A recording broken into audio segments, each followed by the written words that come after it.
खतरे में है, हिंदू खतरे में है। जब हमारे कम्युनिटी का मुस्लिम ये कहेगा ममता दीदी को जो ट्राइपार्टाइट अभी तक क्यों नहीं लागू हो रहा है, बोलेगा भाई मुस्लिम खतरे में है। हम कहते हैं और हम लाल झंडे वाले ये कहते हैं ना हिंदू खतरे में है ना मुस्लिम खतरे में है, खतरे में तो इंसान है, इंसान, पूरे देश का इंसान खतरे में है, पूरे बंगाल का इंसान खतरे में, हम खतरे में है। हमारे घर का नौजवान का नौकरी नहीं है, हमारे घर का नौजवान काम के लिए बाहर जाते, पहले बंगाल में बाहर से लोग बंगाल में आते जाते, क्यों? बंगाल में काम मिलता था। अब बंगाल से लोग कहाँ जा रहा है? अब बंगाल से लोग बाहर जा रहा है। और क्या करते हैं हमारे मोदी बाबू? हम मोदी बाबू का देश में क्या देखा? अमेरिका से हमारा देश का नौजवान लौटता है, किसे? उसका हाथ में सिकल है। ट्रम्प साहब उसको देश में लौटा दिया हाथ में सिकल पहन के। और हमारे बंगाल में, हमारे घर का नौजवान हमारे बंगाल में बाहरी राज्यों से कैसे लौटता?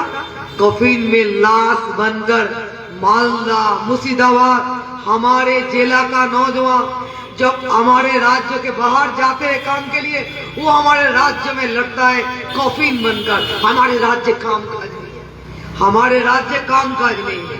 पहले हम सोचता क्या है, पहले हम देखा क्या है कि सरकार रेल चलाती है। बोल भाई रेलगाड़ी आती है तो कौन रेल चलाता है? बोलो सरकार रेल चलाता है। बोलो कौन बैंक चलाता है? बोलो सरकार बैंक चलाता है। बोलो स्कूल कौन चलाता है? बोलो क्यों सरकार चलाता है। अस्पताल कौन चलाता है? बोलो सरकार चलाता है। अब क्या है, मोदी जी ने कहा है हम रेल नहीं चलाओ, दीदी ने कहा है हम स्कूल नहीं चलाओ।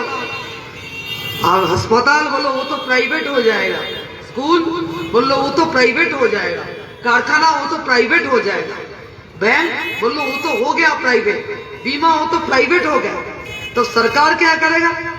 तो हमारे मोदी दादा ने कहा क्यों हम अयोध्या में मंदिर बनाया, सरकार का काम है मंदिर बनाना। ममता दीदी से पूछा गया क्यों दीदी 2011 साल से 2025 साल 14 साल में आप एक भी कारखाना नहीं बनाया, क्या होगा? दीदी ने कहा कारखाना हम क्यों बनाएंगे, हम तो मंदिर बनाया है। बोलो कहाँ? बोलो हम दीघा में जगन्नाथ का मंदिर बनाया। मंदिर बनाना या मस्जिद बनाना या गिरजा बनाना या गुरुद्वारा बनाना कोई सरकार का काम नहीं है। सरकार का काम था नौकरी देना, सरकार का काम मजदूरी ठीक करना, सरकार का काम किसान को देखना, सरकार का काम देश चलाना, सरकार का काम रेल चलाना, सरकार का काम बैंक चलाना, सरकार का काम नया कारखाना बनाना। अब ये सरकार मंदिर बनाता है, ये सरकार मंदिर मस्जिद को लेकर हमारे अंदर आपके साथ हमारे संसार विभेद करता है। खूब जब हम छोटा था तो गाना सुना था, राम नाम को बदनाम मत करो। अरे ये लोग तो राम नाम को बदनाम कर। ऐसे हमारे देश में हमारे राज्य में माहौल नहीं था, ये हमारे पास इतना ज्यादा वक्त नहीं है। खास फैजदा ने कहा, वाजिद ने कहा वाकफ के बारे में, लेकिन एक प्रश्न मेरे मन में आया, ममता दीदी वाकफ के खिलाफ है, लेकिन सुप्रीम कोर्ट कौन गया है? वाकफ के खिलाफ सुप्रीम कोर्ट कौन गया है? ममता दीदी वाकफ के खिलाफ है, इसलिए मालदा मुर्शिदाबाद में दंगा फसाद बना दिया, क्योंकि वाकफ के खिलाफ है। और वाकफ के खिलाफ सुप्रीम कोर्ट के गया लाल झंडा का मोहम्मद सलीम। अमर साइंदिप गया था मदुरई में, वहां पर चेन्नई में, जब वहां का चीफ मिनिस्टर है स्टैलिन साहब, उन्होंने वाकफ के खिलाफ सुप्रीम कोर्ट में गया। मोहम्मद सलीम वाकफ के खिलाफ सुप्रीम कोर्ट में गया।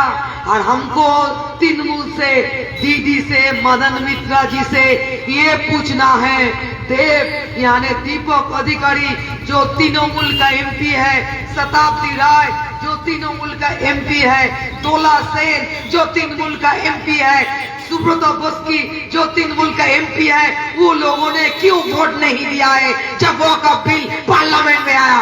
दिल्ली में दोस्ती है और बंगाल में कुश्ती है। ये ममता दीदी का ये भेद हमने हमारे सामने ये खुल गया है। बंगाल में वो कुश्ती करता है और दिल्ली में जाकर वो मोदी के साथ दोस्ती करता है। हमको एक तृणमूल का एक छोटा नेता हमको कहा है, ऐसे बात नहीं है। जो एमपी वक़्फ़ बिल में वोट नहीं दिया है वो तो वेटिंग में है, वेटिंग। तृणमूल का एमएलए और एमपी बीजेपी का वेटिंग लिस्ट में है, उन्होंने इसलिए वोट नहीं दिया है। और दीदी भी वेटिंग लिस्ट में है। रेल जब बेच रहा था तो हमारे एमपी सौगत राय ने क्या किया था, उन्होंने मोबाइल लेकर लूडो खेल रहा था। उसको पूछा गया, क्या सौगत दा अब वोट नहीं देगा? बोलो नहीं। दीदी ने कहा धर्मतला में मीटिंग होगा, यानी दिल्ली में वोट नहीं देगा। क्यों नहीं देगा? वोट देगा तो एबी बीबी डीडी।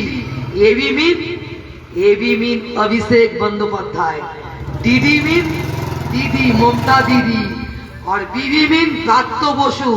जो लोगों ने इतने सारी चोरी किया है वो सब फंस जाएगा। अब नहीं देखता है?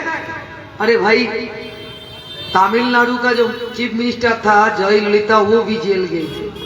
लालू प्रसाद भी जेल गया था। मायावती के खिलाफ भी केस हुआ था। हमारे दीदी के खिलाफ केस नहीं क्यों हुआ?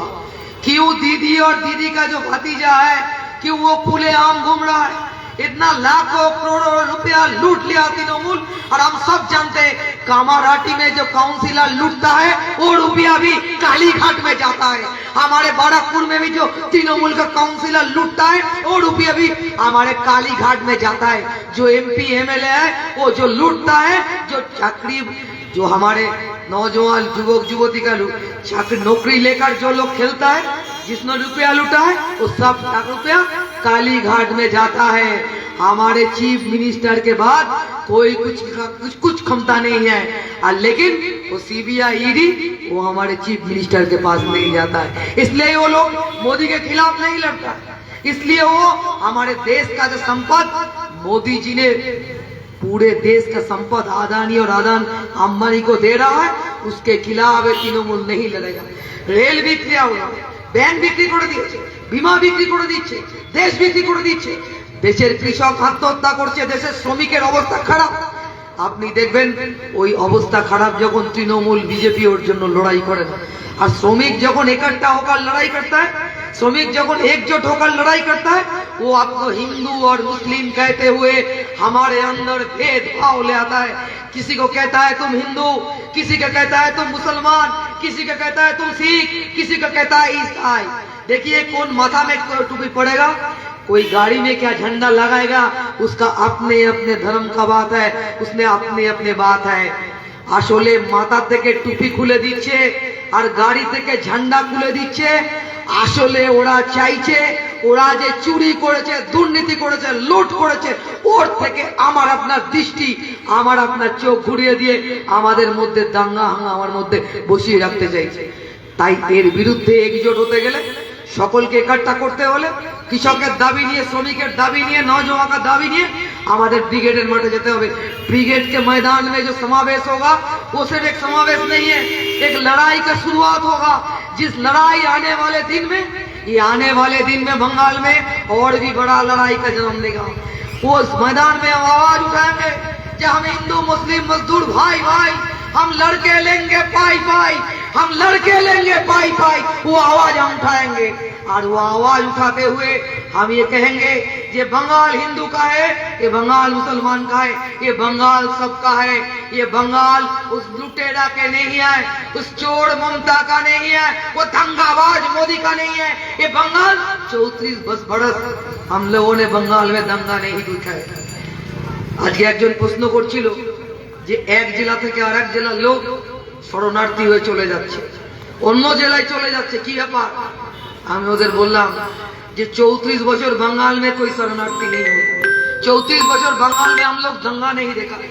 ज्योति घोष था, बुद्धदेव भट्टाचार्य था तो बंगाल में दंगा नहीं होता।